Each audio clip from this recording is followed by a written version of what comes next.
안녕하세요 여러분, 세상들어보기입니다. 오늘은 26년 4월 9일이고 목요일이네요. 자, 오늘도 여러가지 복잡한 일들이 좀 발생을 했습니다.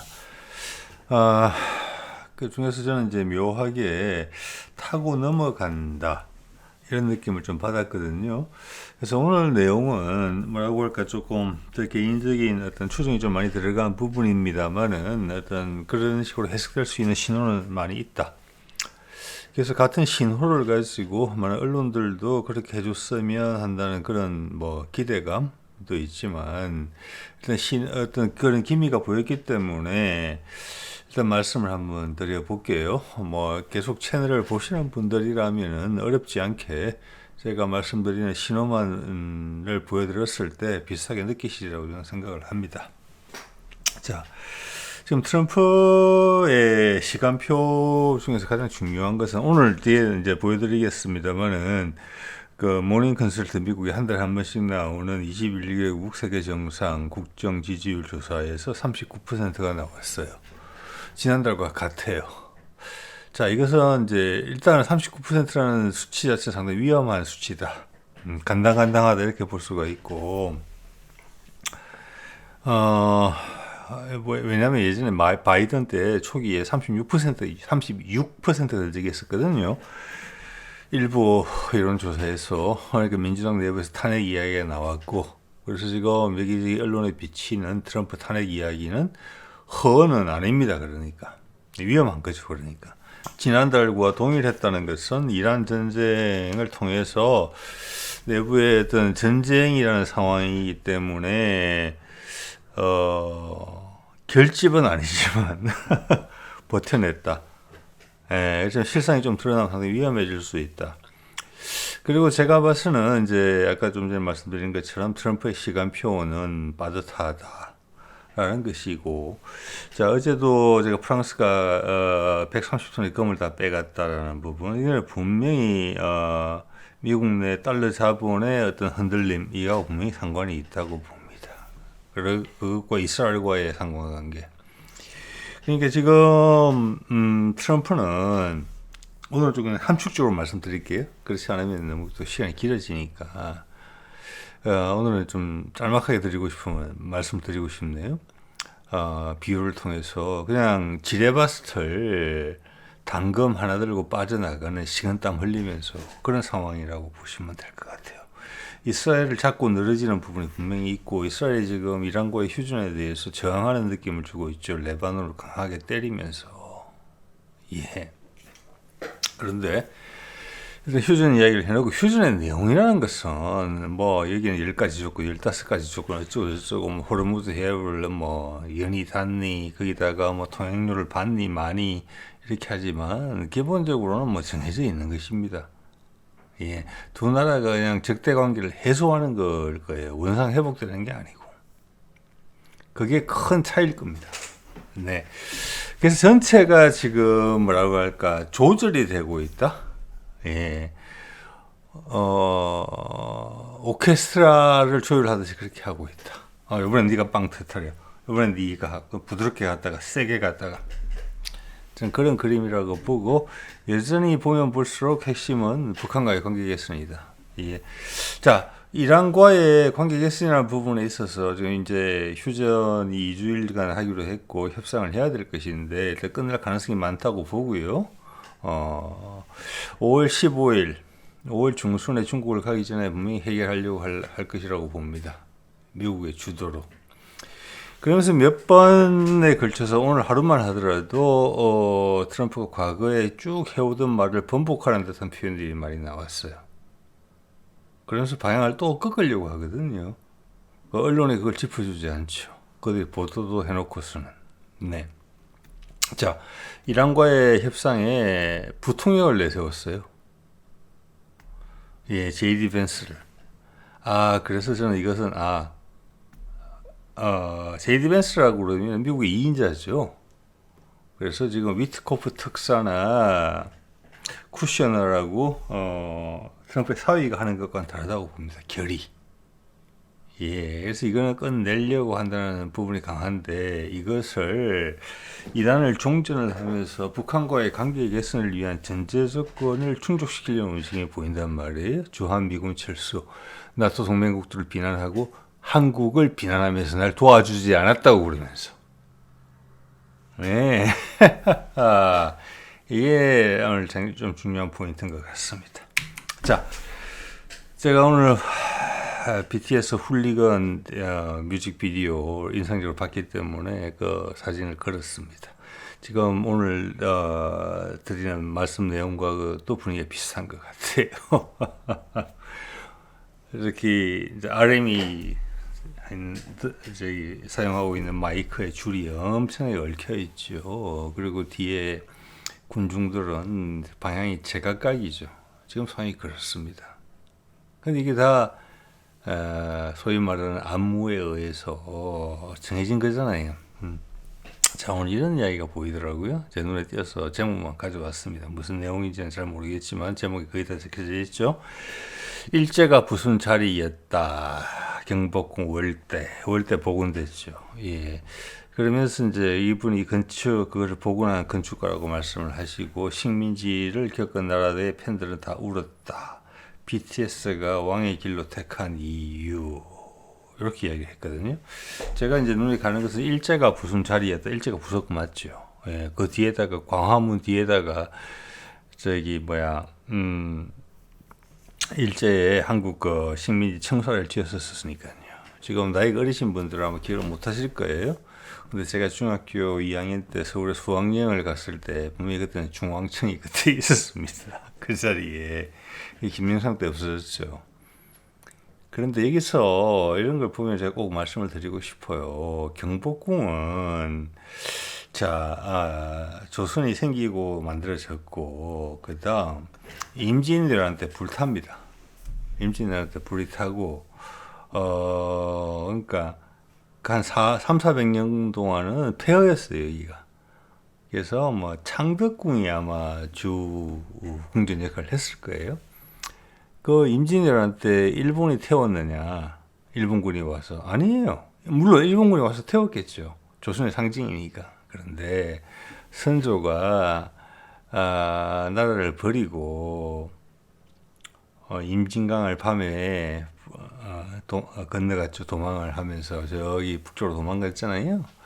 자, 그러자 서울 당시 한성에서는 파옥이 일어나고, 예, 당시 시민들이 몰려 나와서 자기들을 버린 왕을 비난하면서 경복궁을 불태웁니다. 그 역사를 사실 누구도 이야기하지 않더라고요. 여러분 아마 뭐 이렇게 구글이나 어디 네이버 같은 데 검색해 보세요. 아마 나올 겁니다. 어딘가는 있어요. 예, 그런 게 지워지지는 않거든요, 절대로.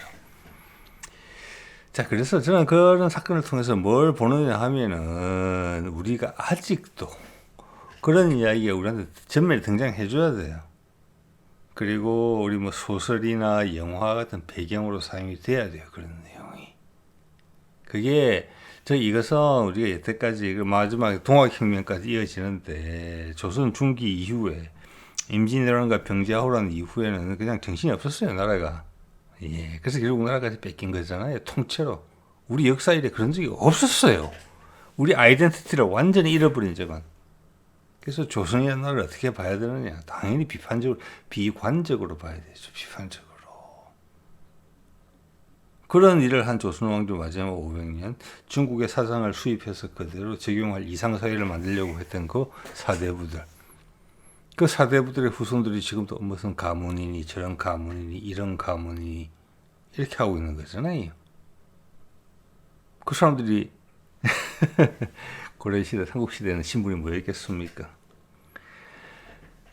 조선의 경제는 조선 후반기 되면 완전히 파탄이 났어요. 국민의 대부분이 거의 노비가 엄청나게 많았어요. 여러분이나 저나 대부분이 아마 노비 후손일 거예요. 최근에 조선시대 기준으로 보자면. 저희 고향 마을에도 가보면은 그 이야기가 있거든요. 원래 이 동네 땅이 전부 다 한 사람 소유였다. 그 집에 후손이 그곳에 살더라고요, 보니까. 그때 이승만의 농지 계획이 있어서 그런 겁니다. 자, 우리 문화재를 큰 돈을 주고 사왔던 간송 전형필, 그 대구에 있는 박물관도 저 다녀왔으면 좋더라고요. 그리고 그 성북동에 있는 그 원래 박물관도 제가 여러 번 가본 적이 있습니다. 여러 들어가 보지는 못했지만 그 간송필도 그 집안 저기 전형필도 그 집안이 지금의 파주 인근의 땅을 대부분 가지고 있다고 그래요. 이것은 조선 중기 후기로 넘어오면서 나라에서 걱정을 할 정도였어요. 서울에서 소를 너무 많이 잡아먹어서. 그 평민이 잡아먹었겠습니까? 아니에요. 빈익빈 부익부가 극단으로 치달했고 나라가 망할 정도까지 됐어요. 그게 현재 미국의 상황이죠. 전 세계에서 빈부차가 가장 큰 나라가 미국 아니겠습니까? 그래서 전형필이 그 땅을 다 가지고 있어서 흉년이 나면은 땅을 싸게 사요. 그게 제도적으로 보장이 되고 계속 유지가 되죠. 그러면은 민초들은 더 삶의 기반이 약해져요. 버틸 수 있는 게. 그럼 더 작은 흉년이 오더라도 또 그 땅을 또 내놔요. 그래서 전 국민이 노비가 된 거예요. 전형필은 그 땅을 팔아가지고 문화재라도 샀지만 그렇지 않은 사람들도 많았을 거예요. 그리고 전라도 같은 데는 워낙 농지가 크기 때문에 일본 자본이 들어와서 우리나라의 지주들하고 싸운 거죠. 그 가운데 그 지주들을 위해서 봉사했던 소장농들에 대한 이야기는 없어요. 사실 그들이 우리 대부분을 차지했던 우리 조상들인데, 할아버지, 할머니, 정조 할아버지, 고조 할아버지들인데. 그래서 우리나라에 사회주의라는 것이 들어왔을 때, 기독교가 처음 들어왔을 때 되게 신선했거든요. 물론 청나라를 통해서 북한을 통해서 들어온 거예요. 그래서 북한이 먼저 개화가 됐어요. 사실은 그때만 해도 대륙으로 문화가 들어올 때, 바다로부터 문화가 들어올 때가 아니고 많은 사람들이 흥분했습니다. 왜? 남녀가 평등하다고 했으니까. 지금 그래서 많은 사람들이 기독교에 귀의했어요. 지금의 기독교가 그렇습니까? 퇴행적이죠, 엄청. 그런 감 생각해 보시길 바랍니다. 자, 그리고 김구가 한 말이 있어요. 김구는 북한 쪽이 출신이거든요. 남한에 내려와서 삼남을 돌아보고 나서 와, 이렇게 경직돼 있나? 큰일이다. 이렇게 토로한 부분들이 여기저기 흔적이 남아 있잖아요. 자, 그런 부분들, 민초와 지배자들 사이에서는, 피지배와 지배 사이에서는 우리나라는 전 세계 어디보다도 강하게, 왜 우리나라의 민주주의가 강하냐, 왜 윤석열이 다른 나라들은 다 성공했을 때 우리나라에서는 실패했느냐. 그 긴장 관계가 극도로 높거든요, 우리나라는. 아니, 우리를 버렸다? 그 당시 세상의 질서가 그렇기 때문에 우리가 너를 존중해 준 거지. 내가 너의 종이 아니다. 바로 궁궐 불태웠잖아요. 저는 그 사람들이 그렇다고 일본에 진주한 일본군에 봉사했을 것 같지도 않아요. 그게 우리 특징이에요. 예. 지금도 그런 긴장 관계가 이어지고 있는 거죠. 경복궁을 보면서 이제 그런 생각을 했습니다. 그래서 이승만이 남북이 갈라져서 미국이 남쪽을 차지를 했지만 사회주의가 엄청나게 매력적이었던 겁니다. 땅을 돌려주기도 했으니까. 그래서 그 당시에 사회주의에 매료된 경우가 엄청나게 많았어요. 공산주의에. 그걸 우리가 알아야 돼요. 왜 그랬는지. 기독교 들어와서 남녀 평등은 다 똑같다. 거기다가 사실 사회주의도 같은 거예요. 경작하는 사람이 땅의 주인이지. 일하는 사람이. 어떻게 보면 지주는 고리 대금업자잖아요. 경주 채부자처럼 그런 소장농들을 챙겨주는 사람들이 얼마나 있었습니까? 근데 지금 보면 거창에도 많아요, 그런 거? 거창 신씨가 유명한 것 같더라고요. 함양 요 라인으로 보면은 남강에서 옛날에 서울로 이어지는 가야시대부터 중요한 루트거든요. 거기 가보면 거기 지금 다 문화재화돼 있잖아요. 그 사람들이 소장농들의 피고를 빨았던 사람들이에요. 그들의 후손이에요. 그 자랑할 건 아니죠. 뭐 문화재로서의 가치는 있죠. 우리 경복궁을 문화재로 가지고 있는 것처럼 그 당시에 모든 노력과 모든 예술적 성과물과 물리적 성과물들이 재물이 모여서 어떤 결정체를 만들어 놓은 것들이니까 그렇지만 비판적으로 봐야 되겠죠. 왜? 그 반복하기를 원하세요? 아니잖아요. 그걸 반복하면 나라 또 망하는 거예요. 네. 그래서 그런 분위기가 있었고 어쩔 수가 없었다라는 부분이 있고 억지로 눌러놓은 부분들이 있었다 이런 말씀을 제가 드리고 싶었던 거예요. 그래서 경복궁을 볼 때마다 들어가면 다 붙여져 있거든요. 옆에 민비가 타 죽은 뭐 칼에 가슴을 베이고 배를 찔린 상태에서 윤관을 당하고 이런 상황에서 타 죽은 그 건물도 복원이 되어 있어요. 그거 보면 일제 시대 때 불태워졌다, 헐려졌다 이렇게 돼 있어요. 또는 임진왜란 때 뭐 불태워졌다. 그 말 거짓말은 아니에요. 그런데 정확하게 이렇게 적지는 못하죠. 임진왜란 때 일본군이 태웠다. 그건 아니에요. 우리가 태워서 없애버린 거예요. 그걸 대원군이 다시 지은 거예요. 우리는 그런 긴장감 속에 살고 있는 거예요. 우리는 살벌한 나라예요. 예, 여러분 만만치 않습니다. 자, 이런 말씀을 드리고, 자, 서두가 좀 길어졌네요. 이런 이야기 나왔죠. 이게 이제 핵심이에요. 미국이 비협조국의 미군 철수를 검토. 저는 JD 펜스가 협상에 나섰다는 것은 될 가능성이 높다고 봅니다. 물론 사람이 하는 일이니까 안 될 수 있어요.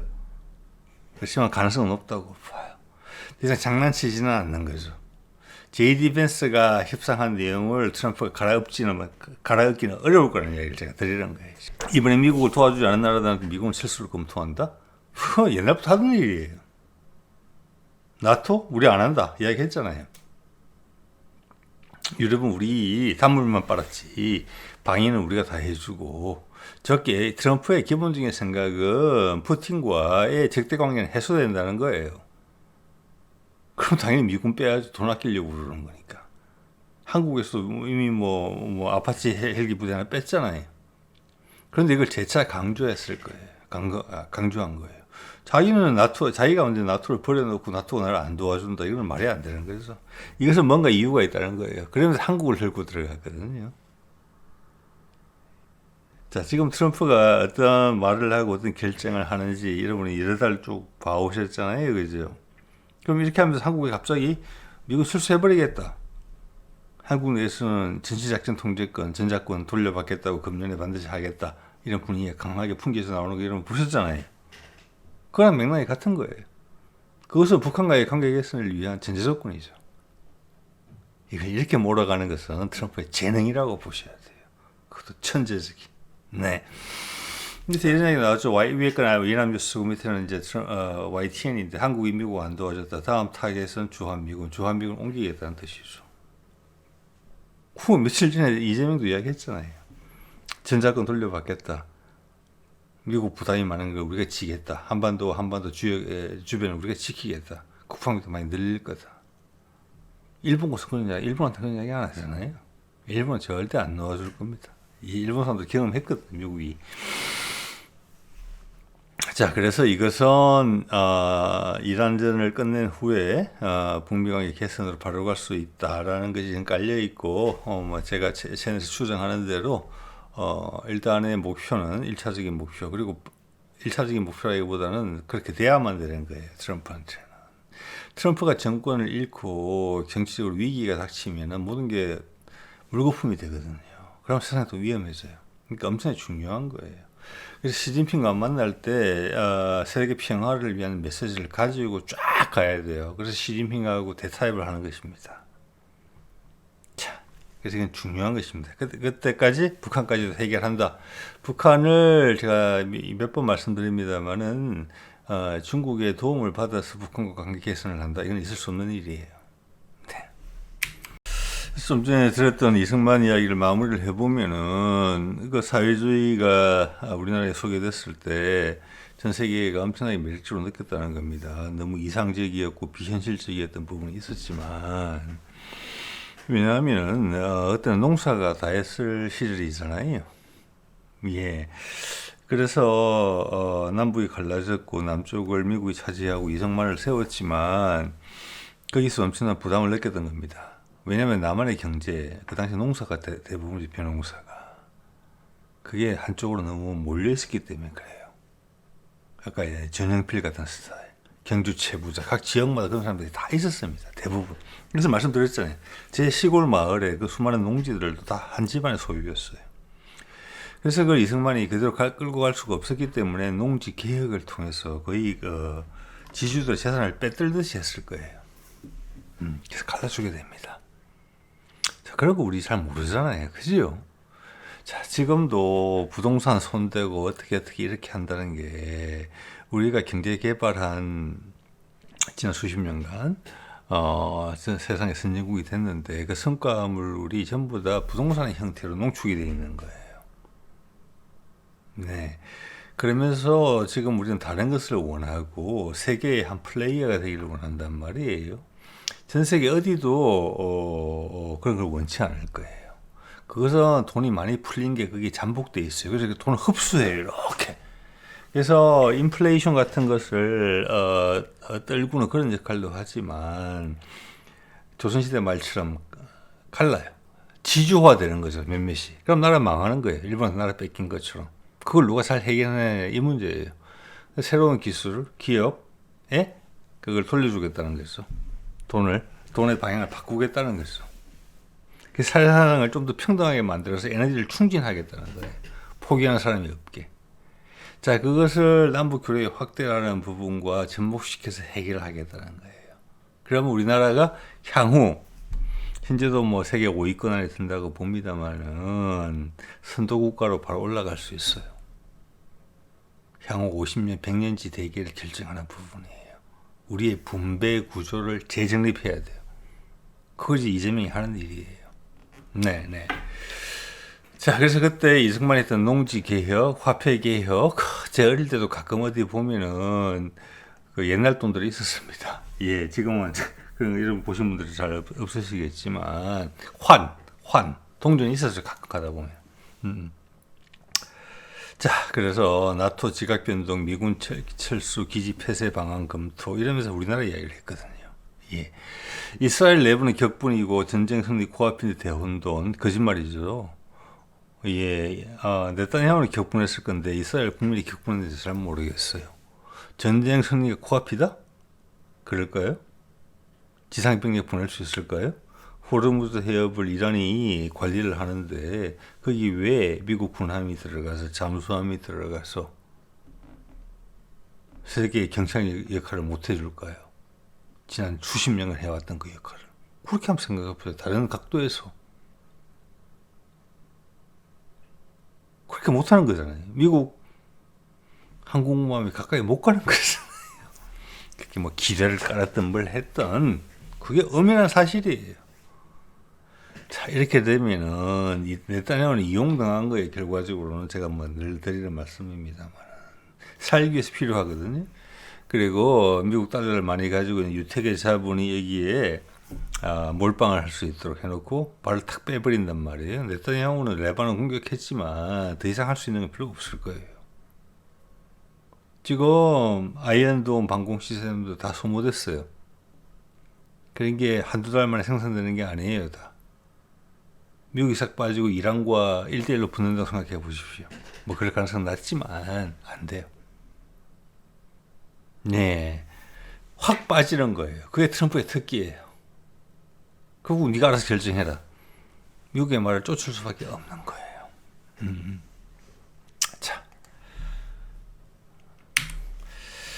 자, 그런 것은 이제 나토하고 갈라진 것은 이게 이미 말씀 보여주고 있죠. 제가 어제 다룬 내용인가요? 프랑스가 미국에 맡겨둔 돈, 건물 다 찾아갔다는 거잖아요. 미국 못 믿겠다는 겁니다. 기본적으로 자, 프랑스가 예전처럼 독일의 공격을 받고 러시아의 공격을 받아서 냉전 시대 때 프랑스가 망가지게 되면은 프랑스의 남은 임시정부가 대서양을 건너서 미국으로 도망을 간다. 그 다음 내 땅을 되찾아야 되겠다. 임시정부를 만들었다. 그때 쓸 돈을 맡겨놓은 거거든요. 그래서 우리도 제가 10년 전 이야기긴 합니다만은 20톤의 금을 영국에다 맡겨놓은 거예요. 가장 안전하다고 생각되는 곳에다가. 네. 그거 찾아갔다는 의미가 엄청나다니까요. 그래서 프랑스가. 네, 우리가 그들이 이야기하는 러시아의 공격을 받아서 나라를 잃어버리더라도 미국보다 우리가 스스로 가지고 있는 게 낫겠다. 그 이야기한 거잖아요, 지금. 네. 이미 바뀐 거예요, 다. 그러면 나와서 뭐 나토를 못 믿겠니, 뭐 병력을 빼겠니, 이거는 이때까지 해오던 걸 그냥 한다는 거예요. 그게 정해진 지 오래됐어요. 트럼프가 당선되면서 정해진 거니까. 그럼 이런 사족을 왜 계속 푸느냐? 그리고 은근슬쩍 주한미군을 왜 끼워 넣느냐? 빼겠다는 거예요. 예. 그래서 왜 주1 미군은 뺀다는 이야기를 왜 안 해요? 일본도 평양 안보를 했는데 자위대라서 그런가요? 묘하죠. 여러분, 그래 생각해 보면은 그 의도가 보일 수도 있다고 보셔야 돼요. 북한한테 던지는 메시지예요. 또 북한이 요구한 것이라는 거죠. 전시작전 통제권 주고 미군은 빠져나가라. 한반도를 완전히 남한을 자주국가로 만들어라. 네, 남한의 준비는 북한을 압도하고도 남을 수 있는 힘이 있다. 중국을 견제할 만한 힘이 있다. 그래서 동남아 국가들, 인도네시아, 싱가포르, 태국, 베트남, 필리핀 전부 다 인수인계 됐다. 한국한테. 그걸 감당할 수 있는 군사 전력을 구축해야 된다. 다극화 세상에서. 이거죠. 그것을 북한이 인정하지 않을 수는 없을 거예요. 네. 그런데 왜 이렇게 사족이 많냐? 그래서 그거죠. 그래서 이 4월 달에 북한 문제까지 해결하려고 한다라는 가능성이 높게 보인다는 겁니다. 자, 이게 JD 벤스가, 이것도 우리나라도 보도를 해야 될 것 같은데, 이거 터키 거죠. 협상을 진행을 벤스가 한다는 거예요. 아까도 말씀드렸지만 벤스가 나선다는 것은 이것을 트럼프가 쉽게 갈아엎기는 어렵다는 거예요. 그래서 이건 된다고 저는 본다는 겁니다. 왜냐하면 제가 느끼기에 트럼프는 이번이 4년이 끝이잖아요. 그 다음 미국을 계속 지탱해내야 되거든요. 그 후보로 제 벤스를 지금 보는 것 같아요. 벤스가 처음으로 등장한다는 거예요. 국제무대. 이 미국의 생존에는 엄청나게 중요합니다. 벤스 괜찮아요. 제가 봤어요. 그래서 이것은 종전으로 갈 가능성이 높다라고 봐지고 지금 이란이 좀 맞춰주는 부분이 많아요. 사실은. 왜냐하면 지금 뭐 10가지, 15가지 뭐 주고받고 하는 게 있지만 핵심은 간단하거든요. 이미 핵무기는 없어요. 기존에 농축된 핵은 20% 이하로 희석시켜서 상업적 용도로 쓰면 된다. 차세대 원전용으로. 그리고 무엇보다 더 중요한 것은 이란이 미국하고 한 팀이 돼서 새로운 무역로, 파키스탄은 이미 중재 역할로 많이 등장하고 있죠. 미국과의 관계 개선이 엄청 되고 있어요. 이란과 미국 사이 중재를 파키스탄이 하고 있거든요. 파키스탄은 중국에 가까운 나라예요. 인도와는 적이고 핵무장을 한 국가죠. 그게 미국 쪽에 은연중에 붙어 있는 거예요. 지금 이 대화 과정에 중국은 거기 소외됐어요. 그 틈을 안 주겠죠. 미국이 당연히. 그러면은 제가 쭉 말씀드린 것처럼 인도, 아프가니스탄, 이란 거쳐서 터키로 가는 거예요. 새로운 무역 루트죠. 예, 그게 은연중에 만들어지는 거거든요. 이 트럼프가 엄청나게 영리한 사람이라는 걸 여러분 이해를 하셔야 돼요. 또 이렇게 하면서 북한권을 은근히 해결하잖아요. 또. 그거 우리가 모를까요, 알까요? 알지요, 당연히. 네. 자, 이게 대해서 세계에서 제일 솔직하게 이야기하는 사람이 제가 봐서는 안규백 국방장관인 것 같습니다.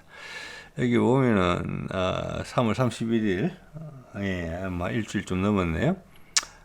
중앙일보 기고한 글입니다. KF21 출고식에 맞춰서 전략 국가 비전 이렇게 이야기를 했는데 제목이 내용이 뭐냐면은 제가 이제 핵심 부분만 따온 건데 전술 국가에서 전략 국가로 전환돼야 된다. 이게 핵심이에요. 이것은 한반도와 그 주변 국가에 우리가 영향력을 행사한다는 거예요. 아주 명쾌하게 이야기했어요. 지난 세월 대한민국은 주어진 질서 안에서 움직이는 전술 국가였다. 패권 시대. 그죠? 스스로 판을 짜는 전략 국가는 한 번도 경험하지 못했다. 이제 그렇게 된다는 뜻입니다. 그게 다극화 세상이에요. 그 중에 한 극이 된다는 것을 우리가 이미 목표로 삼고 있다는 거예요. 얼마 전까지는 세계 5위 국가 이러더니 얼마 전 세계 4위 이러더라고요. 제가 봐서 3위 안에 들 수 있는 거예요. 그래서 마크롱이 날라오는 겁니다. 네. 문제가 제일 빠르죠. 우리의 위상은 이미 프랑스보다 훨씬 높습니다. 예. 그들이 우리한테 별로 가르쳐줄 건 필요 없어요. 전술 국가에서 전략 국가가 되겠다. 이겁니다. 그 와중에 전작권을 우리가 돌려받고 미국은 빠져나간다. 누구의 영향권 안에 있는 국가가 아니다. 전술 국가가 다른 의미로 말을 하자면은 전시작전 독재권도 미국 다른 나라에 줘 있고 다른 나라의 군대가 주둔해 있어요. 그리고 그 군대가 아무것도 뭐 하고 싶은 걸 다 할 수 있어요. 우리나라에서. 지금 미국이 이란을 공격하니까 이란이 어떻게 대응을 합니까? 다른 주변에 있는 나라들의 미군 기지를 공격해요. 그래서 UAE, 사우디 이런 데가 두드려 맞잖아요. 자기들이 벌인 전쟁도 아닌데 자기들 머리 위로 미사일이 날라와서 막 꽂혀요. 자기 국토에. 우리도 마찬가지인 거예요. 현재 상황에서는. 자, 이 기사가 이제 중요한 것은 지난 1월 달에 이재명이 중국 방문하면서 타이완 문제를 해결했죠. 하나의 국가 체계를 존중한다. 그것도 트럼프가 머리 되게 잘 썼다고 봐요. 트럼프가 직접 이야기하지 않고 이재명이 가서 이야기했어요. 왜? 그동안 주도국은 이재명이 될 것이고 한반도의 군의 통제권은 한국군이 가질 것이고 미국은 빠져나갈 것이니까 우리가 그렇게 이야기하는 게 더 중요하죠. 중국한테. 중국이 이걸 오케이 했잖아요. 이게 대단한 겁니다, 여러분. 네. 자, 그 와중에 어젠가 휴전을 한다 그러니까 북한이 미사일을 쐈어요. 그런데 오늘 보니까 이런 보도가 났어요. 북한에서 집속탄을 실험했다. 이렇게 돼 있어요. 이렇게 구체적으로 알려줄 필요 없거든요. 과거 에이펙에서 미국이 트럼프가 김정은 만나자고 한다 그러니까 노 하면서 미사일 쐈죠. 여러 발. 그때는 설명이 없었어요. 이번 설명은 뭐냐면은 이렇게 해석할 수 있는 여지가 있다는 것입니다. 트럼프가 휴전을 했기 때문에 이란에서 다음에 목표를 우리로 노리고 있는갑다라고 해석될 수 있는 여지가 있다. 사실은 아니다. 우리는 우리 무장을 개발하는 과정에서 연구 실험에 반드시 필요했던 내용이었다라고 강변한 것으로 해석될 수 있거든요. 지금 북한이 내부적으로 복잡해요. 복잡하다기보다는 비나가 너무 빨라요. 그걸 따라가기 위해서 노력하고 있는 거예요. 그 과정에 나온 메시지예요. 약간 갈지자 행보를 보이거든요. 예, 자, 이 흔들림이 있다는 것은 어떤 새로운 단계로 넘어갈 수 있다는 뜻이기도 하거든요. 이게 보면 이제 이게 뭐야 JTBC인데 제목 이렇게 뽑았죠. 북한이 실험한 집속탄, 이란도 쓴 악마의 무기. 이거는 새빨간 거짓말입니다. 어떤 면에서 거짓말이냐? 우리도 집속탄 가지고 있어요. 미국도 집속탄 가지고 있어요. 자, 집속탄은 저 안에 조그만 이제 지뢰들이 많이 들어있는 거라서 이게 불발탄이 많이 발생하고 살포 지역도 넓기 때문에 많은 민간인 피해가 발생하는 그런 무기예요. 그래서 이게 국제적으로 제재를 가해서 이걸 하지 말자라고 되어 있거든요. 근데 거기 가입하는 국가 중에 미국하고 우리도 포함되어 있어요.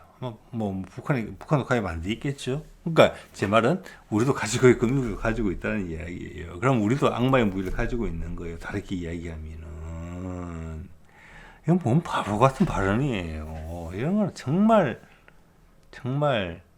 싫어요. 가짜 뉴스로 고발하고 싶은 생각이 들 정도예요.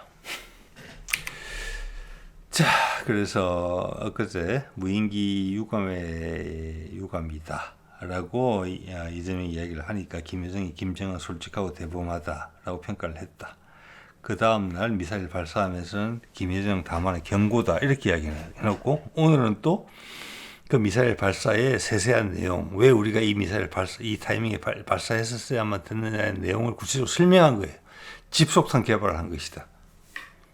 이거 뭡니까? 이게 갈지자 행보죠. 이게 북한 흔들리고 있다는 겁니다. 이거 북한 흔들리고 있어요. 예, 하여튼 목표는 같아요. 트럼프가 강력하게 대시하고 있고 시진핑 만나러 가기 전에 해결하려고 한다. 그래서 일단은 분명하다고 봅니다. 될지 안 될지는 모르겠지만 하늘만이 알겠죠. 그거는. 그리고 어제 이시바가 왔어요. 이게 상당히 의미심장하더라고요. 저는 왜 왔을까?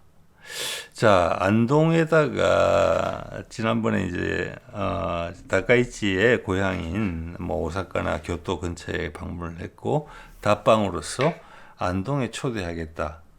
이재명의 고향에. 자, 이거 관계를 잘 유지하는 부분은 미국도 되게 우려하는 부분이거든요. 왜냐하면 두 나라 자체가 불붙을 수 있다는 걸 알고 있기 때문에 우리가 생각하는 것 이상으로. 근데 다카이치의 한국 방문에 대한 이야기가 나오기 전에 이시바가 왔단 말이에요. 이시바는 입장이 훨씬 이재명에 가까웠어요. 근데 자민당 내에서 힘은 없죠. 계파가 다르잖아요. 다카이치는 아베파잖아요. 아베파. 그게 중요한 것입니다.